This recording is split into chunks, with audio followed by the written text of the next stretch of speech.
As President Trump mulls over a decision to get involved militarily in Iran, Chicago veterans weigh in on whether it's a good idea or not.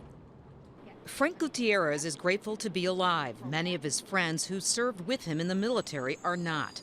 The Chicagoan served in the Marine Corps and Army Reserves, completing 4 different tours in Iraq and Afghanistan.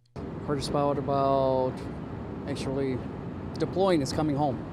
Gutierrez says the transition back to civilian life takes a big mental toll. Several of his friends who served in the Middle East wars have taken their own lives. Army veteran Marcus Perkins was fortunate not to serve in combat, but he hears the stories of those who did serve in Iraq and Afghanistan when he gets treated at the Jesse Brown VA hospital. There's been so many things that you hear that sleepless nights, worried about people behind them, just a whole lot of things that mentally just bother them. As a southern Israel hospital was bombed this morning by a barrage of Iran missiles, President Trump has been in the White House Situation Room deciding if the U.S. should get involved in the war between Iran and Israel.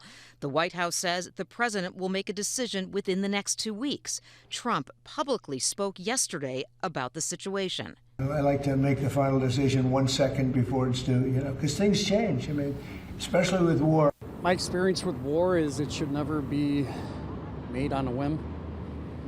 It's a decision that, every American should have a say in, and we do that through, our electoral process. Gutierrez and Perkins hope Trump takes his time and holds out for a diplomatic solution. Easy to get in, hard to get out.